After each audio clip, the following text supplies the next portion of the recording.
Hello student, welcome on my channel. आज मैं आपके लिए क्लास 9वीं कक्षा की पार्ट 4 यानी कि सांवले सपनों की याद के चैप्टर के क्वेश्चन आंसर लेकर आई हूँ, जो कि क्षितिज की बुक से है। तो आइए देख लेते हैं। सबसे पहले इसका पहला क्वेश्चन क्या है।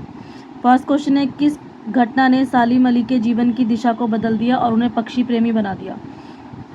तो इसका उत्तर है, बचपन के दिनों में सालिम अली की एयर गन से घायल होकर गिरने वाली नीलकंठ की गोरैया पक्षी की घटना ने ही उनके जीवन की दिशा बदल दी और उन्हें पक्षी प्रेमी बना दिया। नेक्स्ट क्वेश्चन है, सालिम अली ने पूर्व प्रधानमंत्री के सामने पर्यावरण से संबंधित किन संभावित खतरों का चित्र खींचा होगा जिससे उनकी आंखें नम हो गई थी। तो सालिम अली ने पूर्व प्रधानमंत्री चौधरी चरण सिंह के सामने पर्यावरण से संबंधित संभावित खतरों के विषय में बताया होगा कि रेगिस्तानी हवा के झोंके केरल के साइलेंट वैली के परिवेश का बदल डालेगी। यदि ऐसा हुआ तो वहां रहने वाले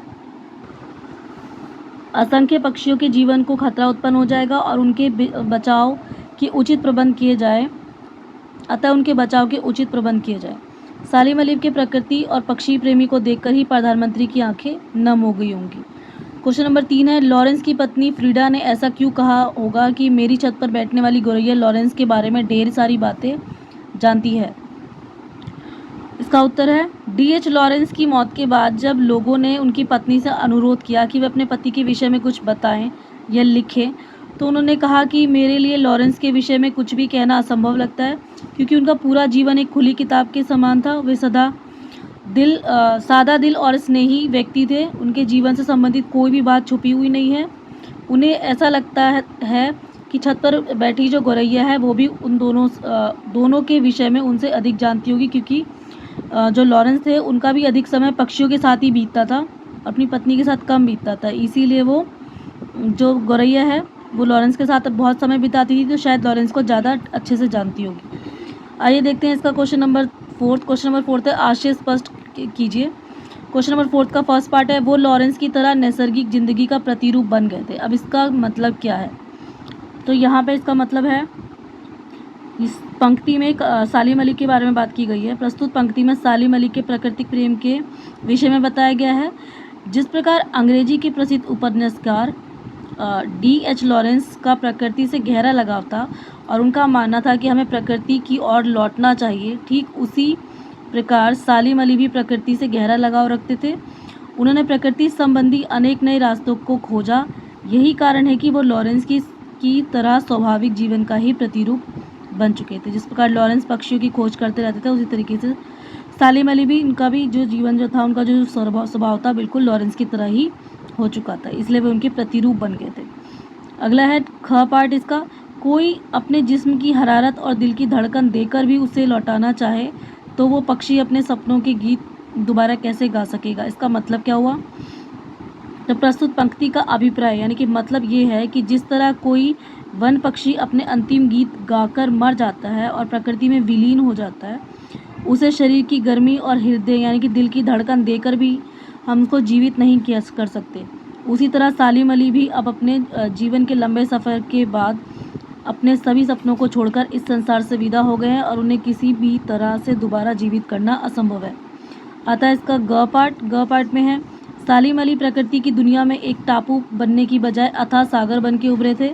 इसका मतलब क्या हुआ, प्रस्तुत पंक्ति का आशय है कि सालिम अली ने अपने भ्रमणशील स्वभाव के कारण प्रकृति और प्राणी जगत को बहुत ही बारीकी से जाना और समझा था। उनका अनुभव एक टापू की भांति सीमित और दिखावा ना बनकर समुद्र के समान गहराई को लिए हुए था। आइए देखते हैं इसका क्वेश्चन नंबर 5 है, इस पाठ के आधार पर लेखक की भाषा शैली की 4 विशेषता बताइए। तो पाठ है सांवले सपनों की याद। पाठ के आधार पर लेखक की भाषा शैली की 4 विशेषता इस प्रकार है। इन्होंने अपनी भाषा शैली में हिंदी के साथ साथ उर्दू के शब्दों का अत्यधिक प्रयोग किया है। वर्ड वाचर, साइलेंट वैली जैसे अंग्रेजी शब्दों का प्रसंगानुसार प्रयोग किया है। भाषा वेगवती नदी की तरह बहती हुई प्रतीत होती है और भावाव्यक्ति की शैली दिल को छू लेती है। आगे चलते हैं इसके क्वेश्चन नंबर 6 की तरफ, कि इस पाठ में लेखक ने सालिम अली के व्यक्तित्व का जो भी चित्र खींचा उसे अपने शब्दों में लिखिए। तो लेखक जाबिर हुसैन ने सालिम अली के व्यक्तित्व का चित्र खींचते हुए बताया है कि सालिम अली प्रकृति की नज़र से देखते थे, सुख दुख के समन्वय से युक्त जीवन अनुभव की गहनता को लिए हुए थे। उम्र ज़्यादा होने के कारण शरीर दुबला हो गया था, किंतु आंखों की रोशनी ज्यों की त्यों थी। उन्होंने अपने लिए कड़ी मेहनत से प्रकृति की हंसती खेलती दुनिया को अपनाया था। वे एकांत के क्षणों में दूरबीन लेकर प्रकृति को निहारते रहते थे और अपने अनुभव के बल पर उन्हें प्रकृति और प्राणियों के संरक्षण की चिंता रहती थी। पक्षियों से उन्हें विशेष लगाव था। वे स्वाभाविक जीवन से जुड़े व्यक्ति थे। पक्षियों के विषय में नई नई जानकारियाँ पाने की इच्छा ने उन्हें भ्रमणशील और यायावर बना दिया था। निष्कर्ष रूप से हम यही कह सकते हैं कि सालिम अली प्रकृति प्रेमी, पक्षी प्रेमी और अपना संपूर्ण जीवन जो है वो प्रकृति की खोज के नए नए रास्तों पर समर्पित करने वाले व्यक्ति थे।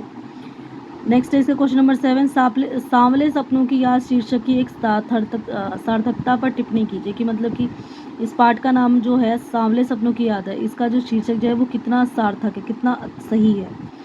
तो उसका उत्तर है प्रत्येक रचना का अपना एक शीर्षक होता है और वो शीर्षक उसकी कथा वस्तु के केंद्रीय भाव पर निर्भर कर होता है। प्रस्तुता संस्मरण वस्तुतः जाबिर हुसैन ने सालिम अली की मृत्यु से उत्पन्न दुख और अवसाद को व्यक्त करने के लिए लिखा है। उनकी दुखद स्मृति और अब धुंधले सपनों के समान लगती है, अतः सांवले सपनों की याद शीर्षक पूर्णतः सार्थक है। अगला है रचना और अभिव्यक्ति से क्वेश्चन है क्वेश्चन नंबर 8, प्रस्तुत पाठ सालिम अली की पर्यावरण के प्रति चिंता को भी व्यक्त करता है। पर्यावरण को बचाने के लिए आप कैसे योगदान दे सकते हो? तो आज सर्वत्र प्लास्टिक का चलन हो गया है, जो पर्यावरण के लिए बहुत ही बड़ा खतरा है। इसे नदी नाले जो है वो अवरुद्ध हो जाते हैं, पशु मर जाते हैं और ये हमें चेतना पैदा करेंगे कि प्लास्टिक का प्रयोग ना किया जाए, केवल वही प्लास्टिक काम में लाया जाए जो बायोडिग्रेडेबल हो। तो इस तरीके से यहाँ पे क्वेश्चन पार्ट नंबर 4 जो है क्लास 9वीं का ये भी कंप्लीट होता है। आशा है बच्चों को ये वीडियो पसंद आएगा। अगर मेरी बात को समझ में आती है, मेरी वीडियो समझ में आती है तो उसे लाइक शेयर कमेंट कर दीजिए और मेरे चैनल को सब्सक्राइब कर लीजिए ताकि आगे का वीडियो मिलता रहे। Thank you.